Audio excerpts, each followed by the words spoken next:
अस्सलामु अलैकुम वरहमतुल्लाहि वबरकातुहू। ला हौला वला कुव्वता इल्ला बिल्लाह। हस्बुनल्लाहु व निअमल वकील। या हय्यु या क़य्यूम बिरहमतिक अस्तगीस। रब्बना आतिना मिन लदुनका रहमा व हय्यि लना मिन अमरिना रशदा। रब्बि इश्रह ली सदरी व यस्सिर ली अमरी वहलुल उक़दतम मिन लिसानी यफ़क़हू क़ौली।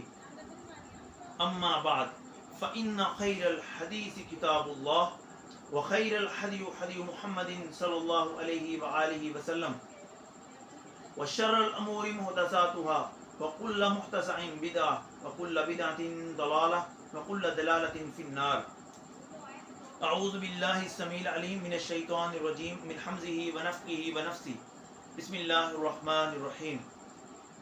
अल्हम्दुलिल्लाह, आज 12 मई 2026 को ट्यूसडे के दिन मुताबिक 1447 हिजरी हमारे पब्लिक सेशन नंबर 10 की स्टूडियो रिकॉर्डिंग होने जा रही है। आज की इस वीडियो में हम एक अहम करंट अफेयर के ऊपर बात करेंगे।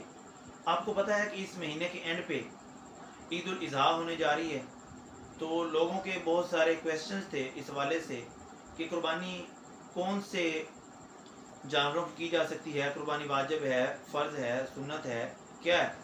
तो मैंने सोचा कि मैं इस चीज़ के ऊपर वर्डिंग दूँ। देखें, ये जो कुर्बानी है ये सैयदना इब्राहीम अलैहिस्सलाम की सुन्नत है, जिसको सुन्नत इब्राहीमी भी कहा जाता है, और हम हर साल इसके ऊपर अमल करते हैं।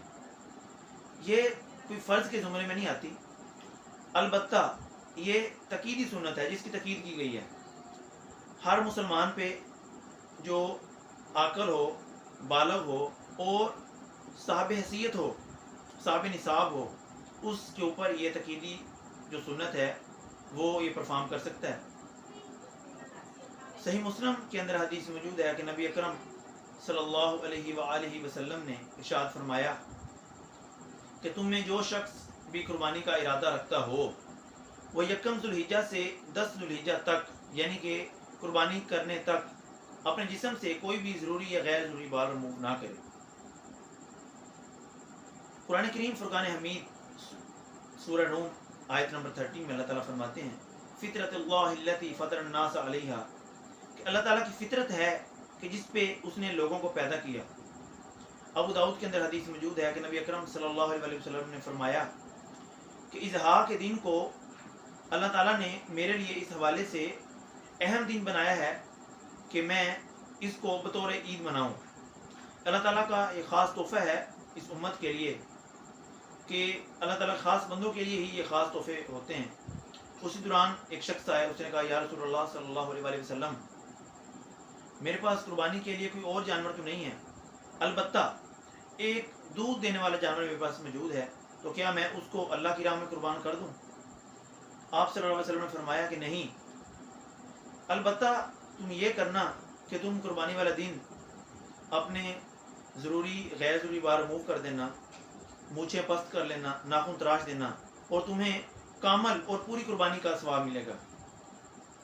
सूरह अल इनाम में अल्लाह ताला फरमाते हैं, कुल इन्ना सलाती व नुसुकी व महयाया व ममाती लिल्लाहि रब्बिल आलमीन। ए नबी, कह दीजिए कि बेशक मेरी नमाज, मेरी इबादत, मेरा जीना, मेरा मरना सब अल्लाह के लिए है। कुर्बानी सिर्फ जानवर ज़िबा करने का नाम नहीं है, ये अपनी अना को, अपने तकब्बर को ज़िबा करने का नाम है, और ये परहेज़गारी और तकवा की अलामत है। इस हवाले से हम इस सुन्नत के ऊपर अमल करते हैं। कुरान करीम फुरकान हमीद में अल्लाह ताला एक और जगह इरशाद फरमाते हैं कि अल्लाह को ना तुम्हारा गोश्त पहुँचता है और ना तुम्हारे जानवर का खून। अगर कोई चीज़ पहुँचती है तो वो तुम्हारा तकवा पहुँचता है कि तुम किस कदर परहेज़गार हो।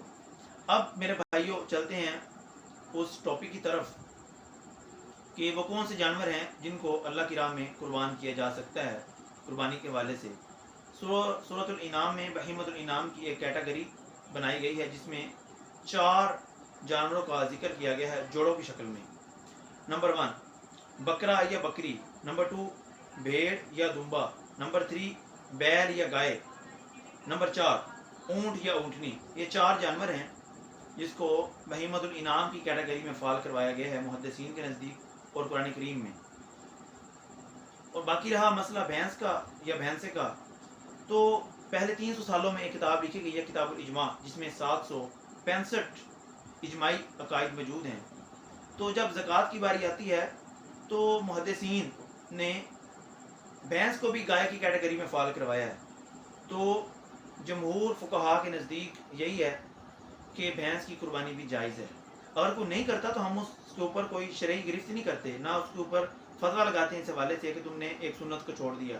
अगर वो करना चाहता तो कर ले। हदीस मुबारक का मफहूम है कि नबी अकरम सल्लल्लाहु अलैहि वसल्लम फरमाया कि जो साहिब निसाब हो और वो कुर्बानी ना करे और वो हमारी ईदगाहों के करीब से भी ना गुजरे, मतलब इस कदर तकीद की गई है इस सुन्नत के ऊपर अमल करने की। अब वो कौन से जानवर हैं जिनकी कुर्बानी नहीं की जा सकती? जामे तिर्मिज़ी के अंदर हदीस मौजूद है कि नबी अकरम सल्लल्लाहु अलैहि वसल्लम ने फरमाया कि वो जानवर जो अंधा हो और उसका अंधापन होना वाज़े हो, नज़र आए, और वो जानवर जो लंगड़ा हो उसका लंगड़ापन होना वाज़े हो, नज़र आए, वो जानवर जो कमज़ोर हो उसकी कमज़ोरी भी नज़र आए, तो इस तरह के जानवरों की कुर्बानी नहीं की जा सकती। अब सही बुखारी के अंदर हदीस मौजूद है कि नबी अकरम सल्लल्लाहु अलैहि वसल्लम ने फरमाया कि जो कोई नमाज ईद से पहले कुर्बानी करता है तो उसने अल्लाह की राह में कुर्बानी नहीं की, उसने अपनी ज़ात के लिए कुर्बानी की।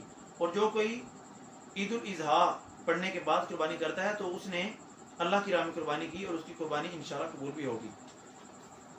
उसके बाद इब्न माजा के अंदर हदीस मौजूद है, सैयदना ज़ैद बिन अरकम रज़ियल्लाहु तआला अन्हु इरशाद फरमाते हैं कि या रसूलुल्लाह सल्लल्लाहु अलैहि वसल्लम, कुर्बानियाँ क्या हैं? तो आपने इरशाद फरमाया कि ये तुम्हारे बाप इब्राहीम की सुन्नत है। तो उन्होंने कहा कि इसके अलावा हमारे लिए क्या सवाब है? तो आपने फरमाया कि हर बाल के बदले एक नेकी है। सही बुखारी के बाद, इब्न माजा के बाद मुस्तदरक अल हाकिम के अंदर एक हदीस मौजूद है जिसे हमारी माँ रवायत करती हैं, सईदा आयशा सलामुल्लाह अलैहा, कि रसूलुल्लाह सल्लल्लाहु अलैहि वसल्लम ने फरमाया कि कुर्बानी के दिन अल्लाह की राह में जानवर कुर्बान करना और खून बहाना अल्लाह ताला के नज़दीक सबसे महबूब अमल है। सो उस दिन तुम खुशदिली के साथ कुर्बानी करो। और यही हदीस आगे चलती है जिसमें आप सल्लल्लाहु अलैहि वसल्लम फरमाते हैं कि क़यामत वाले दिन जिस जानवर को कुर्बान किया गया होगा वो अपने खुरों और बालों और खून के साथ अल्लाह ताला और सींगों के साथ अल्लाह ताला की बारगाह में पेश होगा। और कुर्बानी करते वक्त जानवर का खून ज़मीन पर गिरने से पहले ही उसकी कुर्बानी अल्लाह की बारगाह में कबूल कर दी जाती है।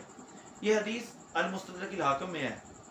इसको इमाम हाकिम ने सही कहा और इमाम ज़हबी ने मुवाफ़क़त की। और यह कि इस हदीस को वैसे तो ये इन दो फुक़हा और दो मुहद्दिसीन के नज़दीक ठीक है, अलबत्ता इसको इमाम बुखारी और इमाम मुस्लिम ने इसको रवायत नहीं किया। अल्लाह ताला से दुआ है कि अल्लाह ताला हमें कुरान और सुन्नत के ऊपर अमल पैरा होने की तौफीक दे। वमा अलैना इल्लल बलागुल मुबीन।